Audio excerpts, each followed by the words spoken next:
Sexe, drogue, alcool. Maintenant que j'ai ton attention, j'espère que tu vas extrêmement bien aujourd'hui. On se retrouve pour le 7e email du challenge d'avril où on rentre dans la tête des marketeurs, des copywriters, des créateurs de contenu sur Internet. Et aujourd'hui, j'ai le plaisir, de décortiquer ce qu'il se passe dans la tête de notre Selim Niederhofer, qui est le créateur des mots magiques. Il a aussi écrit un livre qui se retrouve juste en description, qui s'appelle Le Guide du Copywriting. Et si tu ne me connais pas encore, moi, c'est Hero Mike et depuis mars 2021, je documente ma vie de freelance copywriter en toute transparence sur la plateforme rouge. Donc si tu n'es pas encore abonné, je t'invite à prendre cette pilule rouge justement pour me suivre au pays des merveilles. Et je suis également le créateur de la chaîne du copywriting. Deviens copywriter, travaille de n'importe où et prends ta liberté. Pouce en l'air et prends cette pilule rouge. Et on rentre dans le vif du sujet avec mon ami Selim que j'ai eu la chance d'interviewer pendant 1 heure. Tu peux aussi retrouver la vidéo sur ma chaîne. On commence maintenant et tu vas voir que j'ai un petit bug parce que je dois sauter 2 pages pour retrouver les mots de notre Selim. Le titre ici, j'ai voulu prendre cet email parce qu'évidemment tu comprendras bien que en m'infiltrant dans leurs emails, j'en reçois beaucoup. Mais j'ai voulu prendre cet email parce que il y avait, si tu veux, quelque chose d'intriguant déjà dans le titre, cette technique simple pour vendre plus, mais aussi que lorsque je l'ai lu jusqu'au bout et on va voir pourquoi et comment tu peux donner de la valeur et vendre entre guillemets ta marque en mode soft. Tu n'as pas besoin de toujours vendre, toujours avoir un appel à l'action à fond, mais tu dois toujours, on va dire, vendre d'une manière qui, te correspond. Et celle-ci, elle peut être donner de la valeur, proposer de faire une action, de transformer la vision de quelqu'un, de faire un twist dans sa tête et de changer justement une croyance qu'il avait peut-être sur le copywriting, par exemple, avoir des mythes comme ça et surtout le packager avec une histoire. Et on va comprendre pourquoi maintenant. Cette technique simple pour vendre plus. Ici, ce qui est intéressant dans le titre, c'est qu'on a un mécanisme simple. C'est un des attraits de la mécanisation. On veut que ce soit plus simple, on veut que ce soit plus rapide, on veut que ce soit plus facile. On est un peu feignant, si tu veux. On est juste des singes un peu plus intelligents, d'accord? Mais on aime bien rester dans le canapé et pouvoir penser qu'on peut perdre 10 kilos. On aime bien penser qu'on a juste à appuyer sur un bouton et devenir riche. C'est un peu un fantasme, si tu veux, caché. Et c'est quelque chose qu'on n'ose pas trop s'avouer parce que aujourd'hui, tu vois de plus en plus de marketeurs et surtout de produits dans ce genre qui te promettent la lune et qui ne délivrent rien. Au contraire, ce que je te propose de faire, c'est de peut-être délivrer moins, et on va le voir dans le mail où il délivre moins, mais par contre, il apporte énormément. D'accord? Il promet moins. Excuse-moi, je suis un peu fatigué, c'est le 7e jour, tu me comprends? Il offre, si tu veux, moins, il va promettre moins, mais il va délivrer beaucoup de valeur. Et c'est un mail avec 450 mots à peu près, donc c'est vraiment un mail entre valeur, proposition de valeur et de la vente un peu tranquille, quoi, vraiment soft. C'est pas du hard sell, tu sais. Donc, cette technique simple pour vendre plus. On a aussi le côté bénéfice qu'on souhaite. Donc, une technique simple pour vendre plus. Tiens, on a un bénéfice ultime pour, nous, en tant que copywriter, on veut vendre plus, on veut avoir une certaine méthode. Et c'est pour ça qu'il donne une technique. Et donc, il va nous la donner maintenant. En plus de ça, vu qu'elle est simple, on va pouvoir l'utiliser et l'appliquer directement.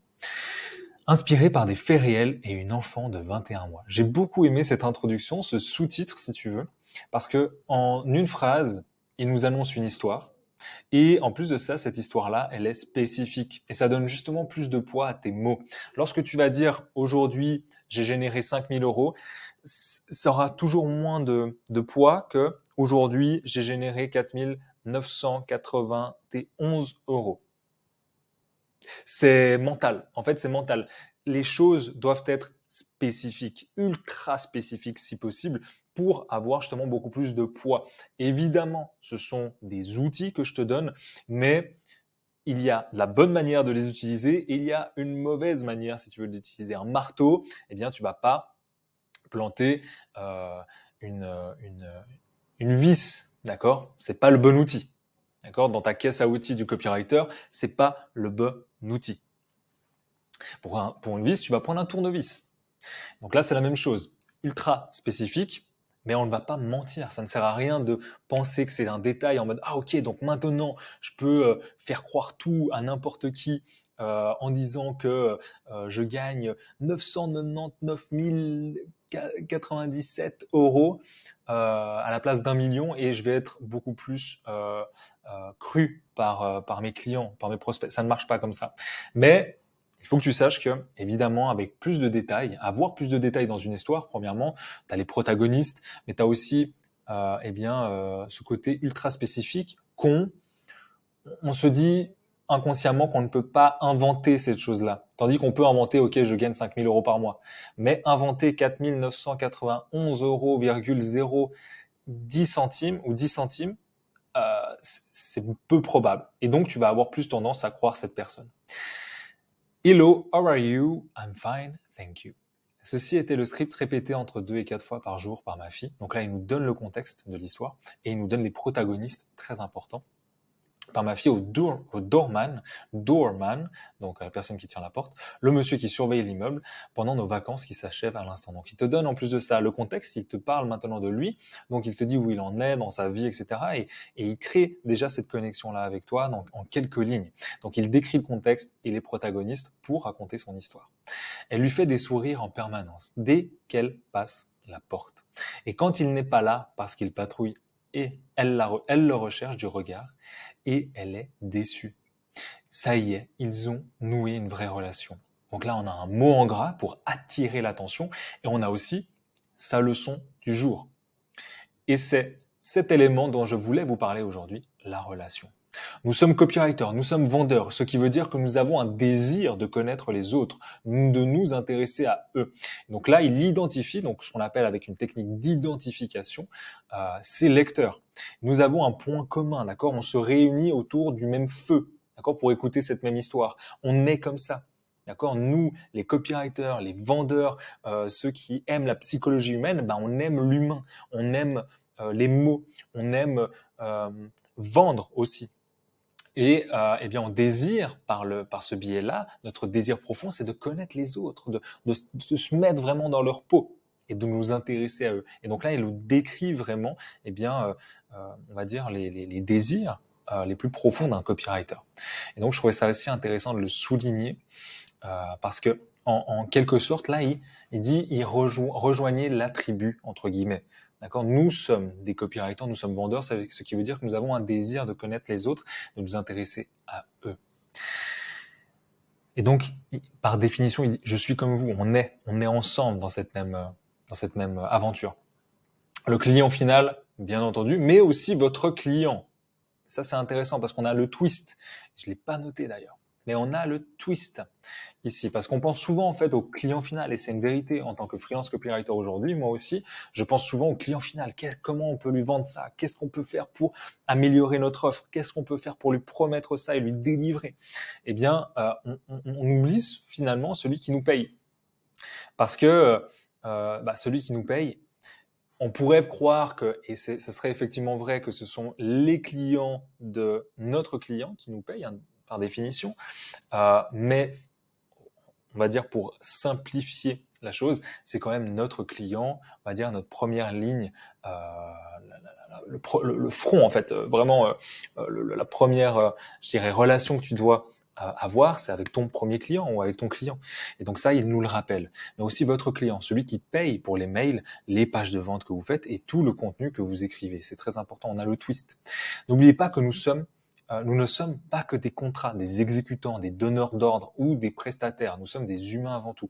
Et ici, on part d'une histoire, d'accord, inspirée par sa fille, et il nous donne aussi une vraie leçon. Et on a aussi par définition, en nous donnant cette leçon, en nous donnant de la valeur, une bonne piqûre de rappel, il nous donne de la valeur, mais il crée cette relation avec nous. On sait que Selim a une fille, on sait qu'il vient de partir en vacances, on sait qu'il va revenir lorsqu'on lit ça. On sait que, en tant que copywriter, on a besoin de créer cette relation, etc. Et donc, c'est vraiment très cohérent en fait dans son texte et ça appuie vraiment ces mots.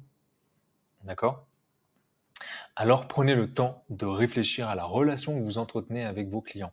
Parce que souvent, en fait, et je voulais en venir là, je me disais bien que j'avais oublié, on pense que donner de la valeur, c'est toujours donner soit de l'information, soit des statistiques, soit des études scientifiques, soit des trucs un peu barbants, un peu monotones, avec ton prof de français qui te saoulait à apprendre par cœur des livres que tu n'as pas lus pendant une semaine et puis que tu devais lire à la fin de la semaine et ça te gave quoi. Et donc on a vraiment cette tendance à croire que la valeur, on doit donner de l'information. Mais en fait, on peut divertir, on peut raconter une histoire, on peut raconter un moment qu'on a vécu difficile, on peut raconter quelque chose qui nous est arrivé et ce qu'on a appris. On peut raconter l'histoire d'un de nos clients. On peut, tu vois, il y a tellement de choses, tellement de voies pour donner de la valeur. On peut faire rire, on peut donner une blague, on peut tout simplement en étant authentique, en étant nous-mêmes, on peut donner de la valeur à nos clients. Et donc, ici, il nous donne la valeur en nous faisant un bon piqûre de rappel, en nous donnant une leçon, mais une leçon qui est inspirée justement par une histoire et donc qui n'est pas gnangnante, chiante à lire. D'accord ? Et c'est, comme je te le rappelle, un mail assez court, assez bref, mais qui fait le taf. Alors prenez le temps de réfléchir à la relation que vous entretenez avec vos clients. Envoyer un texto 2 semaines après, donc là on a un petit appel à l'action, mais en fait il nous donne la solution. Envoyer un texto 2 semaines après la fin de la mission. Envoyer un mail quand une info clé est parue sur leur marché. Ils sont généralement déjà au courant, mais vous montrez que vous pensez à eux. C'est une vérité. Moi personnellement, je le fais jamais. Et c'est quelque chose que lorsque je l'ai lu, pour te dire, je me suis dit ah tiens, c'est pas con, tu vois. Je pense jamais parce que je suis toujours en train de penser au business, si tu veux, de mon client et toujours en train de penser au client final, d'accord, à ce qu'on va lui proposer, à quels sont ses désirs, ses besoins, ses envies. Mais finalement, j'oublie mon propre client à moi, tu vois. Et donc, c'est vrai que c'est un bon piqûre de rappel et c'est pourquoi j'ai voulu te le soumettre aujourd'hui et voulu en parler aussi. Donc encore une fois, à travers une histoire, il nous a pas dit, ok, tu sais que cette technique simple pour vendre plus, il suffit de créer une relation avec ton client en envoyant un mail, etc. Non, il l'enveloppe avec une histoire et il l'enveloppe surtout avec du vécu. Et donc ça appuie encore une fois ses propos avec sa leçon. Ça nous donne aussi beaucoup plus de contexte, tu vois. Le meilleur client, c'est celui qui est satisfait de votre travail et qui vous recontacte pour une deuxième mission. Ça va plus vite de reséduire un client, de lui vendre une prestation complémentaire que de prospecter, ce qui est absolument vrai. En moyenne, entre 60 et 70%, plus facile et plus rapide de recontacter une personne avec qui tu as déjà collaboré que de rechercher une nouvelle personne à devoir convaincre, prospecter, lui montrer peut-être tes portfolios, lui montrer tes résultats, avoir ce sentiment d'ambivalence avec la confiance. Est-ce que je peux lui dire ce prix? Est-ce que je peux pas lui dire ce prix? Qu'est-ce qu'il veut, etc., etc. Et donc, c'est beaucoup plus simple, de recontacter un ancien client que de prospecter, tu vois. Ça vaut le coup d'envoyer des cartes de vœux ou un texto d'anniversaire. D'un point de vue purement financier, entretenir une relation, c'est rentable. Et donc là, on aurait pu aussi appuyer, donc j'ai mis histoire d'un vendeur de voitures pour réellement appuyer ce phénomène que entretenir une relation, c'est rentable. Encore appuyer sur une histoire d'un vendeur de voitures que c'est une histoire qui est réelle, que j'ai entendue ou que j'ai lue, je me souviens plus, mais qui était l'un des meilleurs vendeurs de voitures au monde.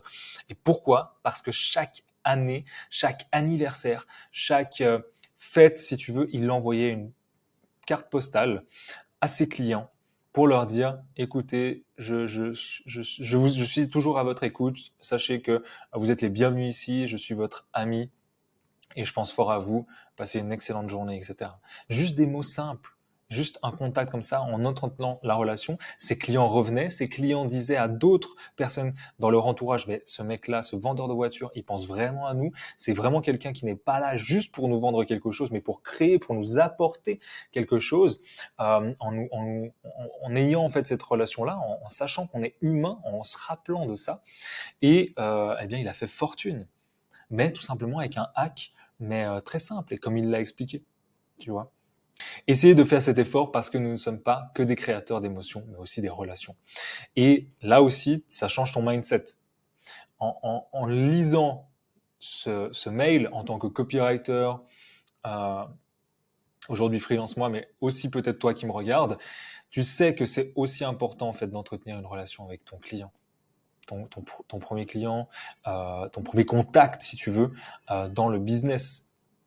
Et c'est aussi important, mais on l'oublie en fait dans, si tu veux, le rush du quotidien, on l'oublie. Et c'est ultra intéressant de pouvoir le rappeler à travers une histoire.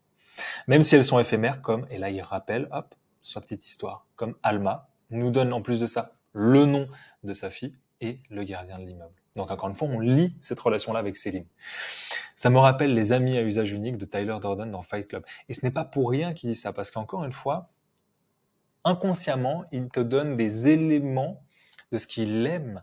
Et en faisant ça, en disant ça, il te montre que il a vu Fight Club, qu'il l'aime bien et que ça le rappelle en plus de ça un passage que peut-être toi aussi tu vas connecter, peut-être tu vas dire mais ouais, trop bien et tout le passage avec Tyler Durden et puis en fait le mec et tout quand il se battait, il était seul. Enfin bref, je vais pas spoiler, mais il te montre en fait que ses goûts, et si toi tu as les mêmes goûts entre guillemets et que tu as vu Fight Club, que tu connais cette scène, eh bien tu vas connecter avec ce mec, avec Selim justement en tant que copywriter. Tu vois? Donc inconsciemment, il est déjà, c'est de la méta, c'est du méta copywriting dans le sens où il t'explique, il te fait une leçon de comment lier une relation avec son client, et ici, il lie une relation avec toi. Tu comprends la méta, le côté global? Alors vous recevrez, et c'est pour ça que les détails sont importants. À l'heure où vous recevrez ce message, je serai en train de survoler l'Irak ou la Turquie direction Paris. C'est exactement ce que je viens de te dire. C'est exactement ce que je viens de te dire, où tu sais ce qu'il fait, tu sais où il est, tu sais comment il s'appelle, comment sa fille s'appelle, quel âge elle a, où ils sont peut-être même, je sais pas s'il l'a spécifié, mais voilà, il dit voilà quel goût il a avec Tyler Durden et tout, des petits détails comme ça, des petits éléments où tu peux te connecter à sa personnalité et donc avoir cette empathie et créer cette relation, si tu veux, à travers un écran, à travers des mots. Vous n'avez pas idée à quel point mon bureau et mes habitudes me manquent. Travaillez bien aujourd'hui et surtout prenez 10-15 minutes pour envoyer un texto à vos anciens clients. Ici, on a un appel à l'action qui, lui crée en fait cette relation-là encore une fois avec toi, parce qu'il n'y a pas de vente brute. Par contre, comme je te le rappelle encore une fois, tu as toujours un appel à l'action à la fin de tes mails, s'il te plaît. Et deuxièmement, à la fin de tes mails, tu vas vendre. Et ici, on peut voir qu'il ne nous vend pas un produit, il ne nous vend pas un service, mais il nous vend lui-même. Il se vend lui-même. Il se vend en tant que Selim Nederhofer, coach pour les copywriters. Et là, il vend son entreprise. Soft, sous le seuil de conscience. Tu as appris des choses avec lui, et en apprenant, en ayant donné cette valeur, tu as aussi cet effet de réciprocité où tu as envie d'encore plus l'écouter. Et plus tu vas l'écouter, plus tu vas lire ses mots, plus tu vas t'en rendre compte que c'est quelqu'un d'excellent dans son domaine, et donc tu vas peut-être prendre des coachings, tu vas peut-être prendre ses services, ses formations, etc. D'accord? C'est comme ça que tu crées une relation. Et si vous êtes débutant, alors envoyez des textos. Et là, il nous donne aussi des objections qu'on a peut-être en tête, tu vois. Si on est débutant, ouais, mais si je suis débutant et tout, j'aime pas trop prospection, machin. Alors envoyez des textos ou des messages sur LinkedIn à vos anciens camarades de classe ou collège. Prospectez. Tu vois, donc il nous donne une objection et il y répond. Vous allez probablement dire une deuxième objection, encore une fois, et il la reframe. J'ai mis reframe, donc il la rephrase, comment te dire, il la change. D'accord? Parce qu'une objection, c'est juste en fait un clignotant sur ton tableau de bord où le client il va dire ok, mais moi je pense que c'est trop cher, ça me va pas. Ok, mais quand tu dis que c'est trop cher, pourquoi? Quel budget, etc. C'est juste en fait une communication, et souvent on a tendance à se figer, on a tendance à les négliger, ces objections-là, et à ne pas les prendre en compte. Et souvent dire ouais, moi mon produit il est meilleur, mais tu ne vas pas en fait te rendre compte de toutes les objections que ton client a. Et si tu y réponds, eh bien, tu as la porte ouverte ici pour vendre beaucoup plus. Et c'est ce que je t'apprends évidemment dans mon challenge AEV que tu peux retrouver juste en description et la page de vente va répondre à toutes tes futures objections. Tu peux aller regarder comment je fais et t'inscrire pour le prochain challenge AEV. Vous allez probablement vous dire, il est chiant avec ses conseils, ça va, c'est du bon sens, et vous aurez raison. Mais, donc encore une fois, le côté empathique, tu vois, et vous aurez raison, il n'est pas en train de te juger. Mais les meilleurs conseils business, c'est souvent du bon sens. Alors prenez quand même le temps de le faire, je vous promets que ça paye. Bloquez ce créneau horaire dans vos agendas pour faire de la relation. Donc là, on a aussi l'appel à l'action un petit peu plus soft, et surtout, où il répond justement à cette objection-là, et j'ai beaucoup aimé ce côté, c'est vrai quand on y pense que tu perds du poids, il suffit de manger un petit peu moins, d'avoir des assiettes un peu moins conséquentes, de bouger peut-être un peu plus. C'est bateau, mais c'est simple, c'est la vérité. D'accord ? Personne peut me dire non, c'est beaucoup plus compliqué, c'est complexe. Non, va marcher 1 kilomètre, demain tu vas marcher 1 kilomètre 200, 1 kilomètre 300, etc. Et tu augmentes un petit peu et tu manges un peu mieux chaque jour, tu vas perdre du poids. La même chose pour la relation qu'il entretient avec toi. Ici, il donne des conseils, il donne une leçon de ce qu'il a appris grâce à sa fille finalement, d'accord ? Ça lui a fait penser à ça. Et en te donnant cette leçon-là, d'accord, avec la relation, eh bien, il t'explique aussi que c'est quelque chose de très simple que tu peux mettre en place et que, en plus de ça, c'est les choses les plus simples qui marchent. Tu peux aujourd'hui apprendre tout le marketing sans l'avatar, sans l'offre, sans la demande, sans une bonne promesse, sans avoir un bon marketing, un bon produit. Tu ne vendras pas. En fait, tu vendras, mais tu auras des problèmes partout s'il y en a un de ces 5 qui manque. Donc, tu auras toujours une base, en fait, des principes fondamentaux. C'est comme en copywriting. Tu as toujours les bases, les principes fondamentaux. Après, connaître les 150 billets psychologiques que les humains ont, il n'y a pas grand intérêt. Par contre, les principes fondamentaux qui marchent encore en 2022, ça, c'est toujours d'actualité et surtout qui ont marché en 1960 et qui marcheront en 3000. D'accord ? C'est vraiment basé sur le cerveau humain. Et si tu veux apprendre tout ça avec moi pour avoir justement cette vision macro, je te conseille et je t'invite vivement à rejoindre la source qui est juste en description, qui est ma liste email privé. On est déjà plus de 145 où je tourne cette vidéo. Et si tu veux aller plus loin et que je sois ton formateur et où j'aurai la chance et surtout l'honneur de t'avoir en tant qu'élève, eh bien, tu peux rejoindre soit ma méthode 7 pour trouver, signer tes premiers clients en 30 jours et ma méthode, mon challenge AEV, apprends, écris, vends en 7 jours ton premier email qui va vendre. C'est ma promesse. Tu retrouves tout en description.